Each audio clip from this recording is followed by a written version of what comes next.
What's up, guys? Welcome back to another video.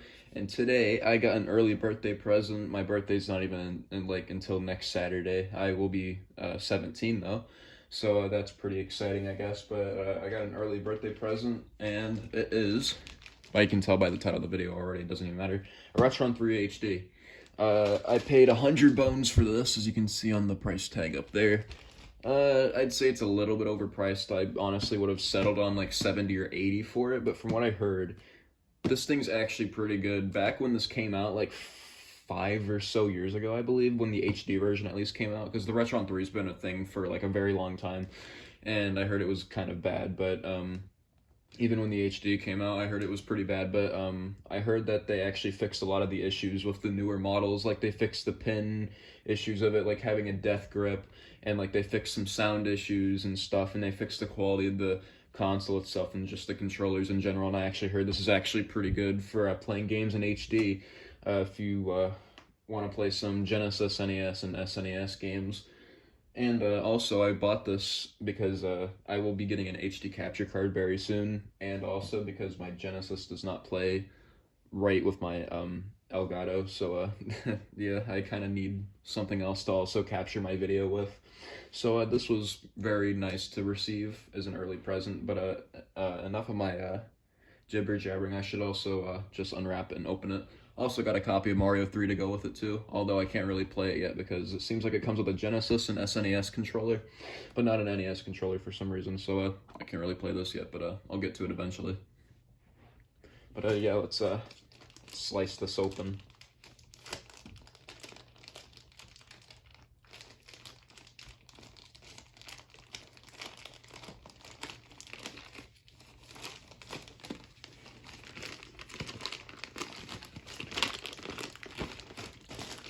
If you guys also want to pick one of these up, you could easily find them at like one of your retro game stores or like online for like probably, again, like 80 to 100 bucks, I believe. Box is actually really heavy too. This is what it says on the back, just a bunch of random crap and what video it outputs: 720p, 16:9, 4:3. I'm also pretty sure it has a region switch. Oh, it comes with a micro USB cable. That's cool. I mean, most electronics now should, but that's kind of awkward that it comes with the game console, but whatever, as long as it works, I don't really care. Got a little sticker on the bottom. We got a slice right here. I just got that. Yeah, there we go.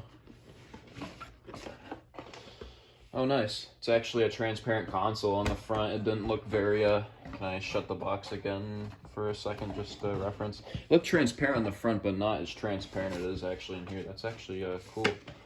Just lift this up and get it out. Here's the console. Yeah, I'm not gonna lie, it doesn't feel that bad actually. Like, it has a decent amount of weight to it. It actually does not feel terribly cheap. Yeah, PAL and NTSC switch. It says, oh, this is, I was like, why did it say Sega there? I was like, I thought there's a switch up here to, because yeah, there's a switch here. It says NES, Genesis, SNES, power reset. I guess for NES, this is the PAL and NTSC switch, and the Super Nintendo has always been region free, so there's not a switch for that. But for Genesis, it says NTSC-U, PAL, and NTSC-J, which you probably can't really read, but you can kind of see it right there. So that's pretty cool. That's also another reason why I wanted one of these, because I can play Mega Drive games also, and that would be really cool to actually have, because there are some imports I do want to buy, like Mega Man The Wily Wars. I do want to get a repro of that, because that's fine. I don't mind getting repros of like imports and stuff, but I do eventually want to get a real copy of Wily Wars, because I like dropping insane prices for video games, because I am a freaking retard. But yeah, I'm not gonna lie, the quality does not look half bad so far. Anyway, let's move this out of the way and get to the rest of the stuff, but that's just the main meat and potatoes of the package anyway. Got a nice instruction manual, I guess. I'm not gonna really need this. Probably not hard to figure out how to hook up, but nice. Usually these Hyperkin manuals, from what I've seen, aren't very good quality. It's just a slip of paper, but nah. Yeah, I guess I was right and heard right. These guys actually make some decent quality stuff now. I remember back in the day, though, like a long time ago, like a decade or so ago, their quality wasn't very good.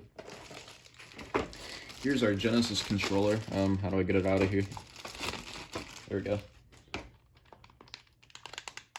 Yeah, it actually feels really good. The D-pad's not loose. Buttons feel really nice, not mushy. Got your mode button, because I don't even know what this button's for on 6-button Genesis controllers. Cable looks really long too. That's really good. That's a typical problem with most Genesis controllers. They're just really short, but this is a really nice controller. I'm not gonna lie, it feels good. Let's look at the Super Nintendo controller. It's in here.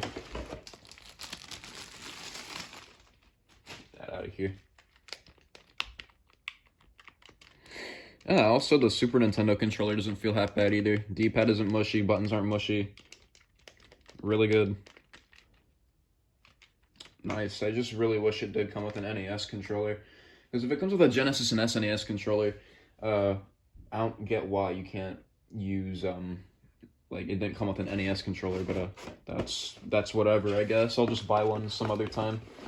It just sucks. I have to wait until next weekend to do that because it's Sunday and I don't go out and go shopping until then. This sounds like where the cables are. So I think this is all that's included. HDMI, USB, or micro USB, I mean. Pair of composites. That looks like a controller adapter. I don't know. Maybe I don't know what this comes with. Let's how do I open it? There's like no flap on this. Oh, here's a flap right here.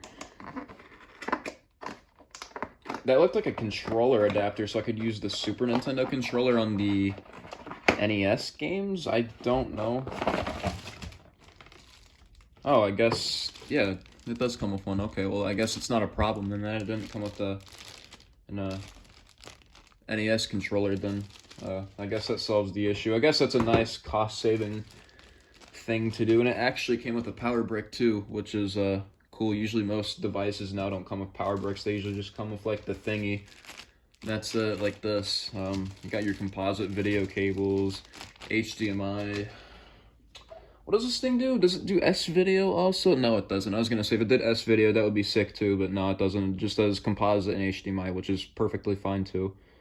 I think that's a channel switch. I can't read it. What does that say right there? I can't read that. I'm sorry. I'm blind as a bat. But yeah, let's hook this thing up and see what's up. I do got a quick question before we hook everything up. In the comments, let me know, because I don't have an NES currently to use this. But does this NES controller, the Super Nintendo controller, work on an actual NES? Because if so, that would be pretty dope. And I'd rather use a Super Nintendo controller on an NES, because I know how an NES controller feels, and it's not very good.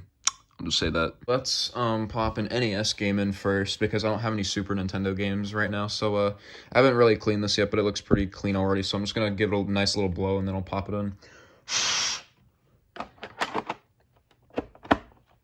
It's actually really nice and snug. It doesn't sound like it's tearing up your cartridge. I'll be honest if you heard that, because that was the problem with most of those. Because I have a Retron 1 over there. That sounds like crap. I've had it for a few years.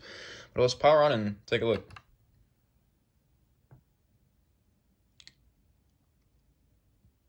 Boots up straight away. Doesn't look bad either. I don't like the freaking sound though. Yeah, whatever. It's not that big of a deal. It's hard to play this with one hand, but yeah, that's usually a problem with like these NES thingies.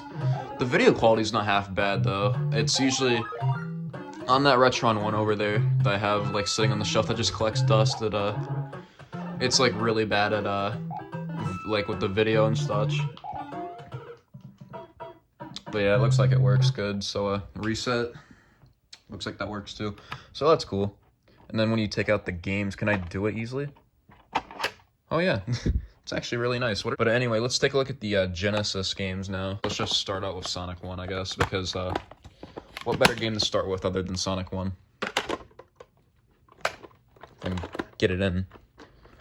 There we go. I had to actually press down on that one. I gotta plug in the controller. Hang on. Looks really sharp. I could be being spoiled with the sound of the high-definition graphics Model 1, though. The sound is a little bit fuzzy, but it's not too noticeable. If you have any other Genesis, like a Model 2 or a non, like, high-def Model 1, it's really hard to tell by the sound. And again, probably after playing this for a while, you probably won't really notice a difference. But yeah, the video, though, on the other hand, is really actually freaking good. It's really sharp looking. I can only imagine it with HDMI. Again, I'm playing this with one hand, so I'm a little bit rusty. But, yeah, that seems to work pretty good. Can I get it out easy? Oh yeah, I can. It was just getting it in. I'm probably just not used to putting as much force putting in that, but let's try it with Sonic 3 and Knuckles, because usually that's also another problem with these clone consoles, typically. Trying to play games with, like, lock-on technology. God damn. Actually, have to really press hard to get that one in. Jesus. But let's try it.